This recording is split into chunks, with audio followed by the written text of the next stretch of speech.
Everyone, myself Bindu from SOE combination. Today my topic is Indian Companies Act. ಭಾರತದ ಕಾನೂನು ಭಾರತದ ಕಂಪನಿಗಳ ಕಾಯ್ದೆ. ಭಾರತದಲ್ಲಿ ಕಂಪನಿಗಳ ಕಾಯ್ದೆ 1956 ಅಲ್ಲಿ ಪ್ರಾರಂಭ ಮಾಡ್ತಾರೆ. ಮತ್ತೆ ನಂತರ 2013 ಅಲ್ಲಿ ಅದನ್ನ ಬದಲಾಯಿಸ್ತಾರೆ ಮಾಡರ್ನ್ ನೀಡ್ಗೋಸ್ಕರ. ಈ ಕಾಯ್ದೆ ಬಂದು ಕಂಪನಿಗಳ ರಚನೆ ಆಗಿರ್ಬೋದು, ಅದ ರಿಜಿಸ್ಟ್ರೇಷನ್ಗೋಸ್ಕರ, ಫೈನಾನ್ಷಿಯಲ್ ರಿಪೋರ್ಟ್ಗೋಸ್ಕರ ತರ್ತಾರೆ. ಅದ್ರಲ್ಲಿ ಮೇನ್ ಫೀಚರ್ಸ್ಗಳು ಬಂದು 1% ಕಂಪನಿ. ಈ 1% ಕಂಪನಿ ಬಂದು 2013 ಅಲ್ಲಿ ಈ ಫೀಚರ್ನ ತರ್ತಾರೆ. ಯಾಕಂದ್ರೆ ಒಬ್ಬ ವ್ಯಕ್ತಿ ಸಣ್ಣದಾಗಿ ಬಿಸ್ನೆಸ್ ನ ಸ್ಟಾರ್ಟ್ ಮಾಡೋದಕ್ಕೋಸ್ಕರ ತನ್ನದೇ ಆದ ಸ್ವಂತ ಸಣ್ಣದಾಗಿ ಬಿಸ್ನೆಸ್ ನ ಸ್ಟಾರ್ಟ್ ಮಾಡ್ಬೋದು. ಮತ್ತೆ ಅದರಿಂದ ಸೋಶಿಯಲ್ ಆಂಟ್ರಪ್ರಿನರ್ಶಿಪ್ಗೆ ಎನ್ಕರೇಜ್ ಮಾಡ್ದಂಗೆ ಇರುತ್ತೆ ಅನ್ನೋದಕ್ಕೋಸ್ಕರ. Next corporate social responsible. ಇದನ್ನ ಆಲ್ಮೋಸ್ಟ್ ಎಲ್ಲಾ ಕಂಪ್ನಿಗಳು ಅಟ್ಲೀಸ್ಟ್ ಅವ್ರ ಇದರಿಂದ 2% ಇದಾದ್ರೂ social entrepreneurship, social environment support ಮಾಡೋದಕ್ಕೋಸ್ಕರ ಎತ್ತಿಡ್ಬೇಕು, ಹೆಲ್ಪ್ ಮಾಡೋದಕ್ಕೋಸ್ಕರ ಮಾಡ್ತಾರೆ. ಮತ್ತೆ ನೆಕ್ಸ್ಟ್ ಬಂದು ಸಿಂಪ್ಲಿಫೈಡ್ ಕಂಪನೀಸ್ ಫಾರ್ಮೇಶನ್.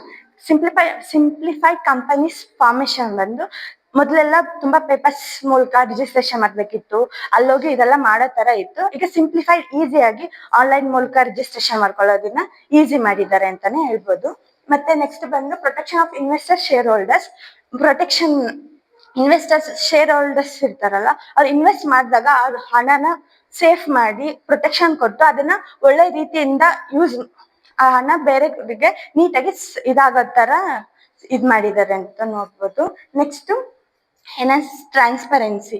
ಈ ಎನ್ಹಾನ್ಸ್ ಟ್ರಾನ್ಸ್ಪರೆನ್ಸಿ ಇದ್ರಲ್ಲಿ ಅವ್ರ ಕಂಪನಿಯಿಂದ ಪ್ರತಿ ವರ್ಷ ಒಂದ್ಸತಿ ಏನ್ ಹಣ ಎಲ್ಲ ಖರ್ಚು ಮಾಡಿರ್ತಾರಲ್ಲ ಅದ್ರ ಡೀಟೇಲ್ಸ್ನೆಲ್ಲ ಗೌರ್ಮೆಂಟ್ಗೆ ಸಬ್ಮಿಟ್ ಮಾಡೋದಾಗಿರುತ್ತೆ.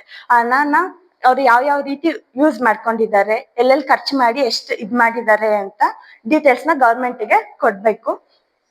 Next impact. ಈ ಆಕ್ಟ್ ಬಂದು ತುಂಬಾ ಪಾಸಿಟಿವ್ ಆಗಿ ಇಂಪ್ಯಾಕ್ಟ್ ಕೊಟ್ಟಿದೆ. 2013 ಆಕ್ಟ್ ಇದ್ರಲ್ಲಿ ಪ್ರಾರಂಭ ಆದಾಗ ತುಂಬಾ ಸಿಂಪ್ಲಿಫೈಡ್ ಆಗಿ ಮಾಡಿದ್ದಾರೆ. ಮತ್ತೆ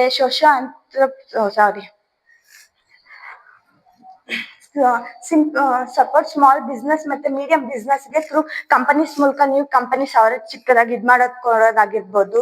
ಮತ್ತೆ ಕಾರ್ಪೊರೇಟ್ಗೆ ತುಂಬಾ ಫುಲ್ ಪಾಸಿಟಿವ್ ಆಗಿ ಇಂಪ್ಯಾಕ್ಟ್ ಮಾಡಿದೆ.